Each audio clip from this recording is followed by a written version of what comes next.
أعوذ بالله من الشيطان الرجيم. بسم الله الرحمن الرحيم.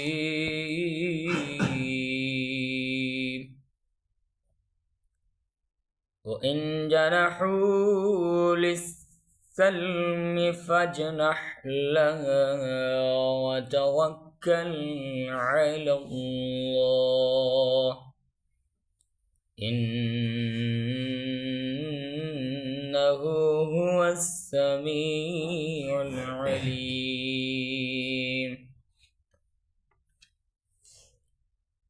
وإن يريدوا أن يخدعوك فإن حسبك الله هو الذي أيدك بنصره وبالمؤمنين.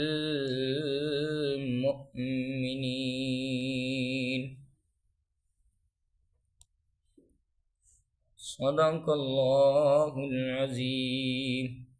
سامعین محترم، سورۃ الانفال آیت نمبر 61 ہے، جس کے اندر اللہ رب العالمین یہ بات ارشاد بیان کر رہے ہیں کہ وَإِن جَنَحُوا، اگر وہ جھک جائیں، اگر وہ مائل ہو جائیں. کون مائل ہو جائیں؟ وہ دشمن جن کا ذکر پچھلی آیت کریمہ کے اندر چل رہا تھا. اللہ رب العالمین کہتے ہیں اگر وہ دشمن مائل ہو جائیں للسلم، صلح کی طرف، صلح کرنا چاہیں، فاجنح لہا، تو آپ صلح کر لیں ان سے. وتوکل علی اللہ، اور اللہ پہ بھروسہ کر لیں، اللہ پہ توکل کر لیں.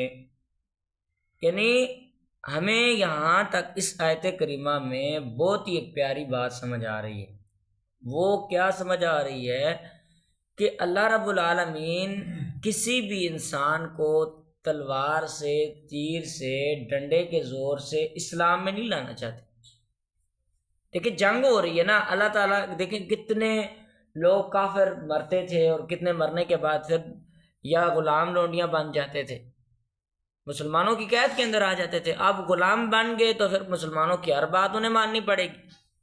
لیکن اللہ تعالیٰ کہتے ہیں یہی کافر اگر آپ سے صلح کر لیں، کہتے ہیں جی ہم جزیہ دے کے رہیں گے، ہم آپ کے متحد بن کے رہیں گے، تو پھر آپ مائل ہو جائیں، پھر آپ صلح کر لیں.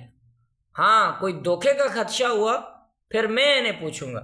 وتوکل علی اللہ، آپ صلح کر لیں اور اللہ پہ بھروسہ کریں، اللہ پہ توکل کریں. یعنی اللہ تعالیٰ دین اسلام کے اندر زبردستی نہیں کرنا چاہتے. ہاں جو دین اسلام میں داخل ہو گیا پھر اللہ تعالیٰ کہتے ہیں ادخلوا فی السلم کافہ، پھر مکمل اس کے اوپر عمل کرنا پڑے گا. جب تک داخل نہیں ہوئے، پھر مکلف نہیں ہو، تمہیں کوئی زبردستی نہیں لا سکتا. جب داخل ہو جائیں گے پھر ہمیں ہر کام، ہر حکم، ہر بولنا، اٹھنا، بیٹھنا، چلنا پھرنا ہمارا ہر قرآن و سنت کے مطابق ہوگا. اگر نیا ہوا تو پھر انجام بہت برا ہے. پھر آگے اللہ تعالیٰ کہتے ہیں اِنَّهُ هُوَ السَّمِيعُ الْعَلِيمُ، بے شک وہ سننے والا اور جاننے والا ہے. یعنی اللہ تعالیٰ کہتے ہیں میں ہر چیز سننے والا بھی ہوں اور جاننے والا بھی ہوں. جو دھوکہ کرے گا میں اسے پوچھ لوں گا. وَإِن يُرِيدُوا، اگر وہ ارادہ کریں، أَن يَخْدَعُوكَ، کہ وہ تجھے دھوکہ دینا چاہیں، دھوکہ دینے کا ارادہ رکھتے ہوں، فَإِنَّ حَسْبَكَ اللَّهُ، تو بے شک تجھے اللہ ہی کافی ہے.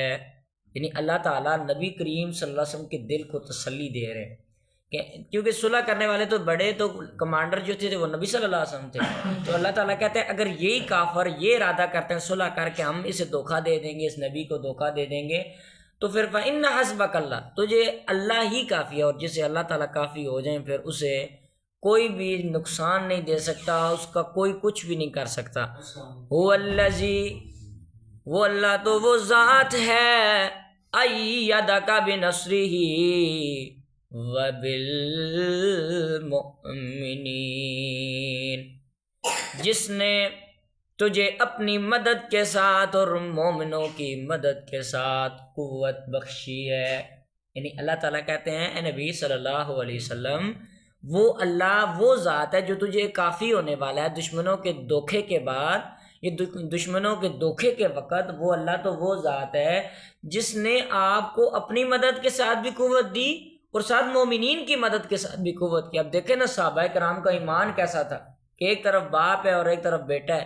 باپ کہتا ہے اگر آپ میری تلوار کے نیچے آتے میں آپ کو چھوڑ دیتا، لیکن بیٹا کہتا ہے اگر آپ میری تلوار کے نیچے آ جاتے میں آپ کو نہ چھوڑتا، کیونکہ آپ اللہ کے نبی کے دشمن تھے۔